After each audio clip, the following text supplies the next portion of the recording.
আসসালামু আলাইকুম। এসএসসি মনিরামপুরের পক্ষ থেকে আপনাদেরকে স্বাগতম। আশা করছি যে যেখানে আছেন ভালো আছেন, সুস্থ আছেন।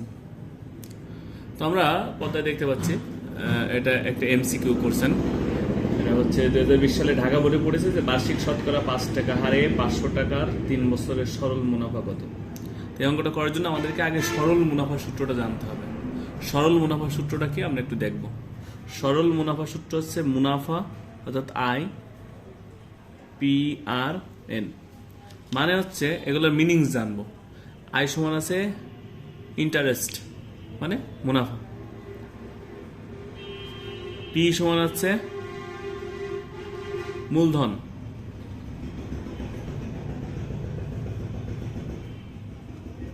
আর সমান আছে সুদের হার, আর এন সমান আছে বছর। আমরা দেখি মুনাফা কি দেওয়া আছে, দেওয়া নেই, এটা আমাদের বের করতে হবে। মূলধন দেওয়া আছে কত, বলতেছে বার্ষিক শতকরা 5 টাকা হারে 500 টাকার 3 বছরের সরল মুনাফা কত, তাহলে 500 টাকা, পি সমান 500। সুদের হার দিয়েছে বার্ষিক শতকরা 5 টাকা অর্থাৎ 5%, 5%। সময় হচ্ছে 3 বছর।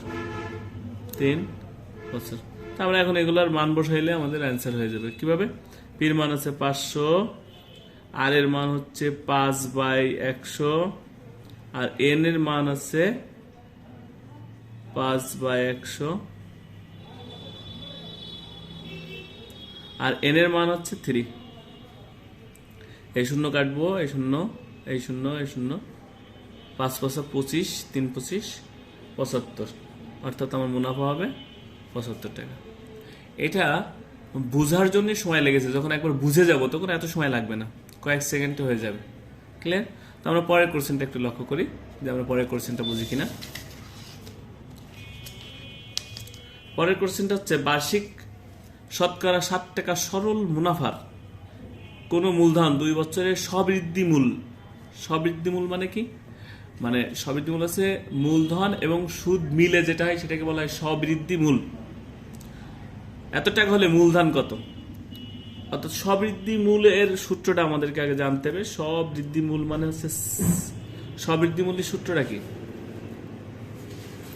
সবৃদ্ধি মূল এর সূত্রটা আগে আমাদেরকে জানতে হবে। সবৃদ্ধি মূলের সূত্র হচ্ছে C = P + I। আচ্ছা, আয়ের সূত্র কি? আয়ের সূত্র হচ্ছে P + PRN। পিতে আছে পুরা মূলধন, পিতে হচ্ছে মূলধন, আইতে আছে ইন্টারেস্ট মুনাফা। আর আয় নির্ণয় সূত্র একটু আগে আমরা করে এসেছি। সবৃদ্ধি মূল, এখানে সবৃদ্ধি মূল অর্থাৎ C, অর্থাৎ এখানে C সমান দেওয়া আছে 912, P সমান দেওয়া নেই, এন সমান দেওয়া রয়েছে আর 2 বছর, আর আর সমান দেওয়া রয়েছে 7%। এই যে বার্ষিক শতকরা 7, তাই 7%। তাহলে এখন আমরা কি জানলাম?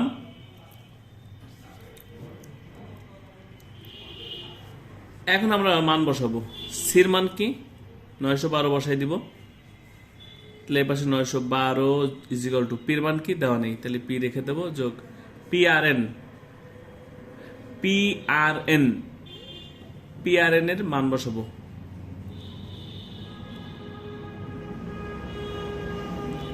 আচ্ছা, PRN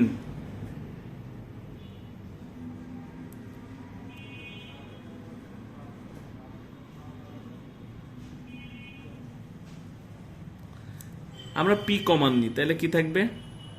1 যোগ RN। আমরা এখন P রেখে দিয়ে 1 যোগ বসাবো, আর এর মান আছে 7/100, আর এন এর মান আছে 2, রেখে দিলাম। তো এখন আমরা লক্ষ্য করবো এর পাশে কি আছে? 912 আছে, আর এর পাশে কি আছে? এটা আমাদেরকে এখন গুণ করতে হবে। 7 × 14/100, P = P × 1 + 14/100। ক্যালকুলেটর করলে আমরা খুব দ্রুত করতে পারবো, কিন্তু আমরা ক্যালকুলেটর ব্যবহার করব না, আমরা ক্যালকুলেটর বিহীন করার চেষ্টা করব। এখানে লসাগু করলে হবে 114/100, অর্থাৎ P × 114/100, আর এ পাশে হবে 912। P এর সাথে কি আকার আছে? গুণ আছে। গুণ যদি আমরা এ পাশে নিয়ে আসি তাহলে কি হবে? ভাগ হবে।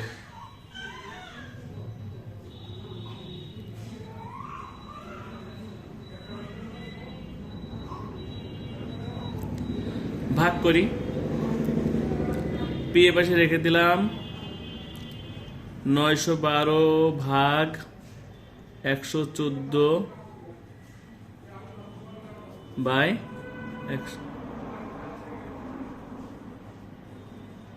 114/100। এখন আমরা ভাগের উল্টায় গুণ করব।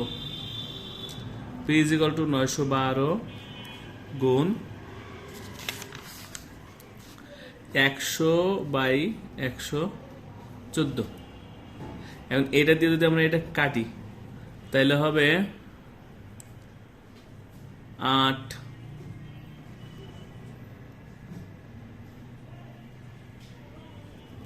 8 হবে।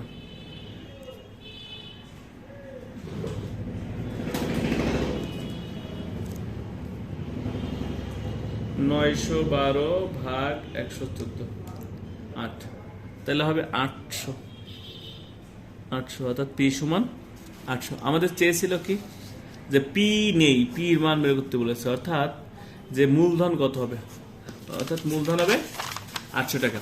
আমাদেরকে একটু বুঝতে হবে যে এই 800 টাকা রেখেছে 2 বছর পরের মূলধন এবং সেই মুনাফা মিলে আমাদেরকে দিয়েছে 912 টাকা।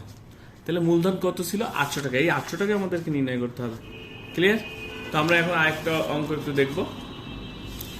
এই অঙ্কটা লেখা হয়েছে বার্ষিক 7% হার মুনাফায় এত টাকা, কত বছরে সরল মুনাফা এত টাকা। আচ্ছা, এই অঙ্কটা করার জন্য আমাদেরকে প্রথমে PRN = কি রাখতে হবে?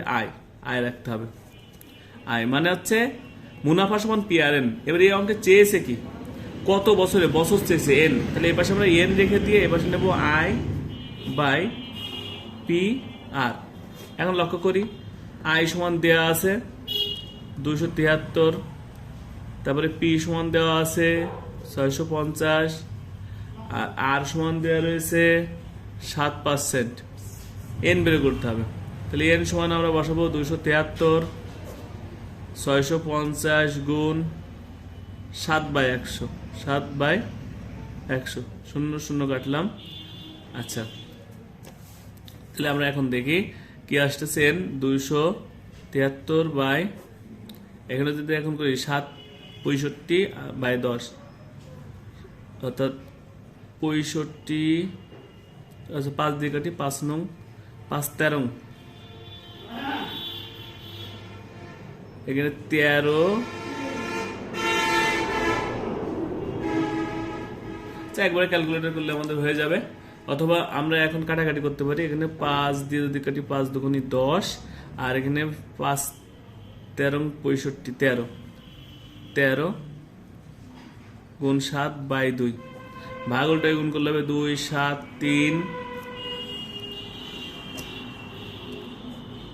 এই এটা নিচে চলে আসবে 7 3 7 21, 1 হাতে 1 2 7, ওকে 7 আর 2 9, 7 13 91, আর হচ্ছে এখানে চলে যাবে, উপরে চলে যাবে গুণ 2।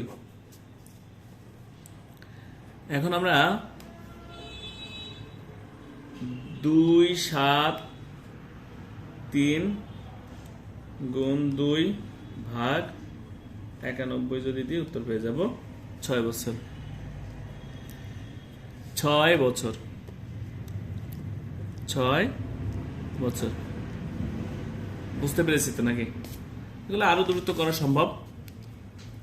তো আজকে পর্যন্তই, পরবর্তী ভিডিওতে আরো কিছু অঙ্ক দেওয়ার চেষ্টা করব। ধন্যবাদ সবাইকে।